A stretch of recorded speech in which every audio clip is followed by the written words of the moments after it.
Apa itu pernikahan beda agama? Pernikahan sendiri adalah proses pengikatan janji suci antara seorang laki-laki dan seorang perempuan. Sedangkan pernikahan beda agama, atau bisa disebut juga sebagai pernikahan antaragama, adalah pernikahan yang dilakukan antara laki-laki dan perempuan yang masing-masing berbeda agama. Sebagai contoh, adalah pernikahan antara laki-laki atau perempuan muslim dengan laki-laki atau perempuan non-muslim. Hukum pernikahan beda agama dalam Islam. Dalam pembahasan hukum Islam, khususnya dalam literatur fiqh klasik, perkawinan beda agama dapat dibedakan menjadi tiga kategori. Pertama, perkawinan antara seorang pria muslim dengan wanita musyrik. Yang kedua, perkawinan antara seorang pria muslim dengan wanita ahli kitab. Dan yang ketiga, perkawinan antara seorang wanita muslimah dengan pria non-muslim. Sama adanya musyrik atau ahli kitab. Menurut Sudi pada tahun 1994, halaman 4, dan Syarifuddin pada tahun 2006, halaman 133 sampai 135. Perkawinan antara seorang pria muslim dengan seorang wanita musyrik dan sebaliknya. Para ulama sepakat bahwa seorang pria muslim diharapkan menikah dengan seorang wanita musyrikah. Pendapat ini didasarkan pada Qiyas Al-Baqarah ayat 221 yang berbunyi, dan janganlah kamu nikahi perempuan musyrik sebelum mereka beriman. Sungguh hamba sahaya, perempuan yang beriman lebih baik daripada perempuan musyrik, meskipun dia menarik hatimu. Dan janganlah kamu nikahkan orang laki-laki musyrik dengan perempuan yang beriman, sebelum mereka beriman. Sungguh, hamba sahaya, laki-laki yang beriman lebih baik daripada laki-laki musyrik, meskipun dia menarik hatimu. Mereka mengajak ke neraka, sedangkan Allah mengajak ke surga, dan ampunan dengan izinnya. Allah menerangkan ayat-ayatnya kepada manusia agar mereka mengambil pelajaran.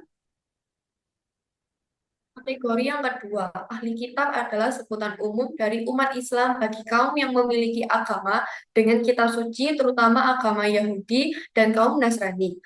Perkawinan antara seorang pria muslim dengan wanita ahlul kitab diatur dalam Al-Quran surat Al-Maidah ayat 5 yang berbunyi, pada hari ini dihalalkan bagimu segala makanan yang baik. Makanan sembelihan ahlul kitab itu halal bagimu dan makananmu halal juga bagi mereka. Dihalalkan bagimu menikahi perempuan-perempuan yang menjaga kehormatan di antara perempuan-perempuan yang beriman dan perempuan-perempuan yang menjaga kehormatan di antara orang-orang yang diberi kitab suci sebelum kamu, apabila kamu membayar mas kawin mereka untuk menikahinya, tidak dengan maksud berzina, dan tidak untuk menjadikan mereka pasangan gelap, siapa yang kufur setelah beriman, maka sungguh sia-sia amalnya, dan di akhirat dia termasuk orang-orang yang rugi. Ketiga adalah ayat lain tentang larangan perkawinan antara wanita muslim dengan pria non-muslim juga didasarkan pada Qiyas Al-Mumtahan ayat 60 yang berbunyi, wahai orang-orang yang beriman, apabila perempuan-perempuan mukmin datang berhijrah kepadamu, maka hendaklah kamu menguji, maka Allah lebih mengetahui tentang keimanan mereka. Jika kamu telah mengetahui bahwa mereka benar-benar beriman, maka janganlah kamu kembalikan mereka kepada orang-orang kafir, suami-suami mereka. Mereka tidak halal bagi orang-orang kafir itu, dan orang-orang kafir itu tidak halal bagi mereka. Dan berikanlah kepada suami mereka mahar yang telah mereka diberikan. Dan tidak ada dosa bagimu menikahi mereka apabila kamu bayarkan kepada mereka maharnya. Dan janganlah kamu tetap berpegang pada tali pernikahan dengan perempuan-perempuan kafir, dan hendaklah minta kembali mahar yang telah kamu berikan.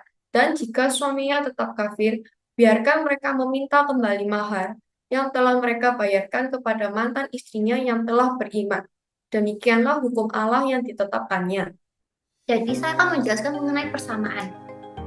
Pernyataan Paulus dalam 2 Korintus pasal 16 ayat 14-15 mengatakan, janganlah kamu merupakan pasangan tidak seimbang dengan orang-orang yang tak percaya, sebab persamaan apakah terdapat antara kebenaran dan kedurhakaan, atau bagaimanakah terang dapat bersatu dengan gelap?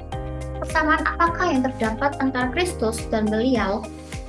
Apakah bagian bersama orang-orang percaya dengan orang-orang tak percaya? Dalam Kejadian pasal 2 ayat 18, Tuhan Allah berfirman, tidak baik kalau manusia itu seorang diri saja. Aku akan menjadikan penolong yang sepadan baginya. Kata sepadan dalam bahasa aslinya yang diterjemahkan dalam bahasa Inggris atau corresponding to himself dapat juga berarti melengkapi. Kepadan ini dapat mencakup banyak hal, contohnya mengenal latar belakang keluarga, pendidikan, sosial, dan lain sebagainya. Jadi, pada intinya, agama Kristen mengajarkan untuk mencari pasangan yang seiman dan sepadan. Hal tersebut sama dengan apa yang diajarkan dalam agama Islam. Kedua agama sama-sama melarang pernikahan beda agama. Hal tersebut terjadi dikarenakan kedua agama tersebut menekankan pentingnya keharmonisan dalam rumah tangga.